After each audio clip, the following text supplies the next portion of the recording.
여로보암 10장과 11장은 완전히 구분이 됩니다. 11장부터는 다시 문단을 생각해야 됩니다. 11장 사건은 솔로몬이 1,000명의 처첩을 거느리고 우상숭배를 함으로 하나님께서 네가 말씀과 계명과 신앙의 성장이 없을 때는 네가 지속하지 못할 것이다. 경고죠. 우리가 천국은 가지만 하나님 안에서 성령의 인도하심과 성령의 지시하심을 받고 살지 못하면 인생은 똑같이 실패한 인생을 산다는 것이 받아야 됩니다.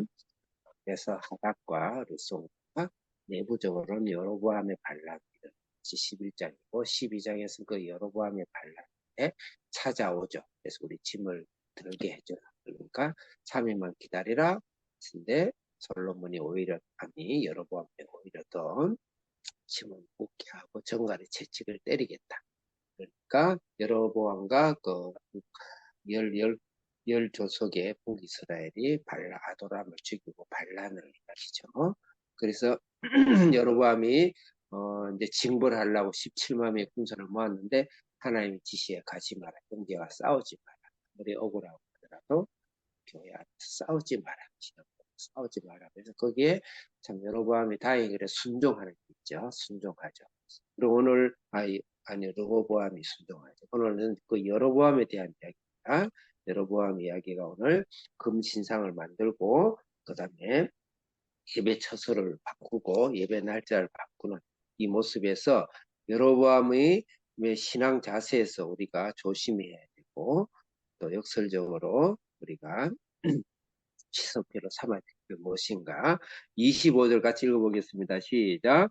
여로보암이 에브라임 산지에 산지에 세금을 건축하고 거기서 살며 또 거기서 나가서 은혜를 건축하고. 여러분들 다 읽어주시기 바랍니다. 여기서 세겜이라는 단어가 있습니다. 여로보암이 이제 인간적인 처세술로 세겜의 건축을 하죠. 세겜은 아브라함이 너희 자손을 약속의 자손을 주겠다고 약속하신 장소가 세겜입니다. 세겜이고 야곱은 그 언약의 제단을 쌓고 여호수아는 가나안의 약속을 이룬 가나안을 들어가기 직전에 이스라엘 다시 재점검하는 의미 있는 장소고 르호보암도 왕 되기 전에 세겜에서 백성을 모았어요. 그건 굉장히 정치적인 행위로 세겜에서 건축을 했다. 그러니까 인간으로 할 수 있는 최선의 일을 하는 것이죠.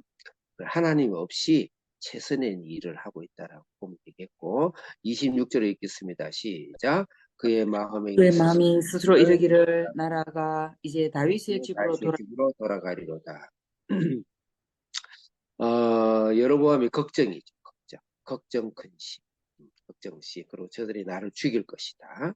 걱정 근심이죠. 그렇지만 우리 여로보암에게도 아이야의 선지자를 보내가지고 하나님이 어쨌든 지시하신 거예요. 네가 부가 이스라엘의 왕이 될 것이라고 했는데 믿음이 철저히 없죠. 믿음은 온데간데 없고 하나님은 지시하고 명하고 약속을 했지만 믿음이 없이 철저히 돌아가리라는 걱정 근심에 그 걱정 근심의 해결 방법을 우리는 어떻게 해야 되냐? 회개하기 기도죠. 기도하고 하나님께 엎드려야 되는데 인간적인 처세술을 쓰고 있는 것이죠. 27절 읽겠습니다. 시작.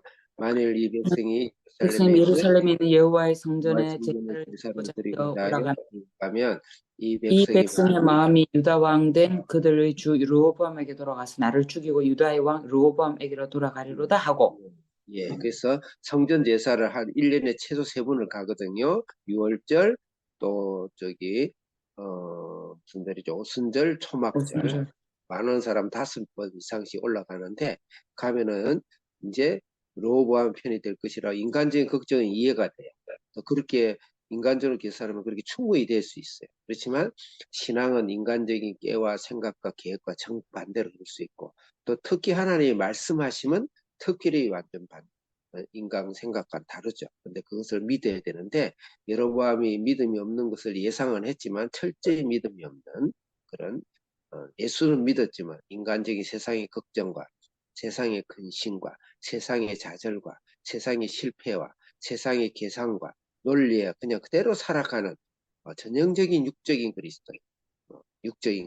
예수는 믿었지만 육적인 그리스도인의 모습을 보여준다. 그래서 북이스라엘은 전형적인 완전 예수는 믿었지만 세상의 논리대로 그대로 살아가는 육적인 그리스도인이 전형적인 실패와 좌절의 모습이다. 이렇게 볼 수가 있는 그 원조가 바로 여로보암이다. 이렇게 영적으로 해석하면 좋겠습니다. 28절 읽겠습니다. 시작.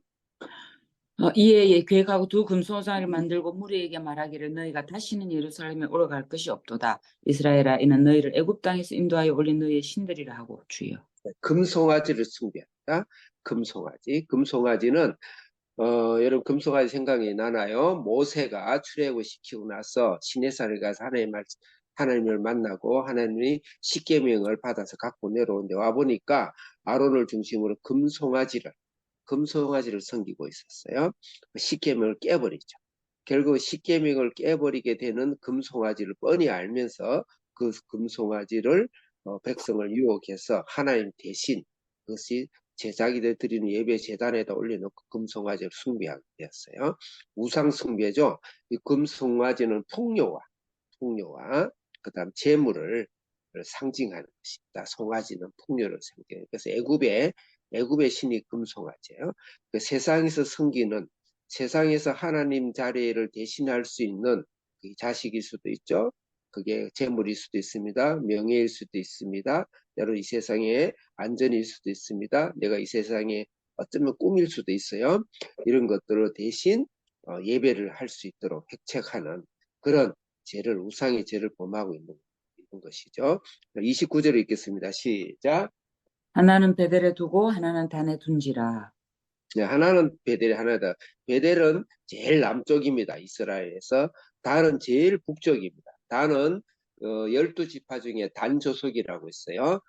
지금 거기 단 조석 그 무슨 족속이죠? 저기 삼손이 쌓았던 족속이 어쨌든 단 조석이 땅을 버리고 저 북쪽으로 자기 마음대로 올라가서 굉장히 열두 지파 중에 제일 신앙을 팔아먹은 채소가 되어 있는 지파가 단 지파인데 거기에 도시를 세운 것이에요. 굉장히 상징적인 것이죠. 전형적으로 예수는 믿었지만 세상 육적인 소욕과 육적인 논리와 육신에 속한 그리스도인의 전형적인 모습이 바로 이 북이스라엘 왕조다. 구원을 받았는지 안 받았는지 하나님 앞에 가봐야 알겠지만 예수를 고백했으면 구원은 받았겠죠. 하지만 전형적인 세상의 방식으로 오늘날 빌리그라면 90% 그리스도인이 여기에 속한다라고 이야기하고 있기 때문에 우리가 좀 조심스럽게 말씀을 받아야 될 것 같아요. 자, 그 다음에 이제 31절 읽겠습니다. 시작. 그가 또 산당들을 짓고 레위 자손 아닌 보통 백성으로 제사장을 삼고 주여. 보통 백성으로 제사장을 삼는다. 이것은 제사장, 만인 제사장 생각해 보세요.